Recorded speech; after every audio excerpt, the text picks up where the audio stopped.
এখন মানুষ মারার পিঁপড়ে মারার সমান। 1 লিটার তেল দেয় নাই, গাড়ি টার্মিনালে ফেলাইছে।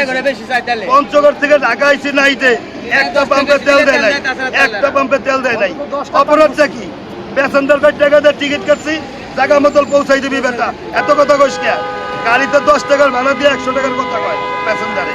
আমার সময় মতো তুই পৌঁছাই দে, বলে কিনা ভাই? কালকে পঞ্চগড় থেকে গাড়ি নিয়ে ঢাকা আইছি, এই শ্যামাইপুর থেকে একটা পাম্পে খোলা নাই, রাস্তায় গাড়ি নিয়ে হাওয়া ধরে পড়ে আছি। পুলিশ ওকে কাগজ দেওয়ার লাইসেন্স দিই, কই তেল নাই, কই গাড়ি বাই করছিস কে? আমরা কত বড় খারাপ লোক, দেশে ড্রাইভিং করি আমরা। পঞ্চগড় থেকে ঢাকা আইছি, 1 লিটার তেল দেয় নাই। দিনকে যাওয়ার সময় দেখেন কয় লিটার তেল দিচ্ছে। তেলের জন্য গাড়ি বার করতে পারেনি আজ? না পারি নাই। এই যে দেখেন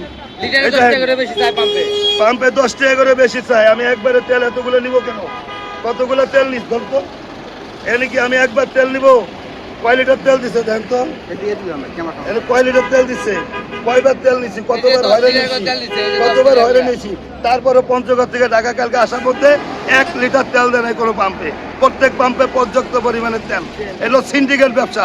কোন খানকির বলা ভালো, বাংলাদেশের কোন লোকটা ভালো আমার দেখেন তো? সব সিন্ডিকেট। গাড়ি এনে টার্মিনালে ফেলাইতেছি।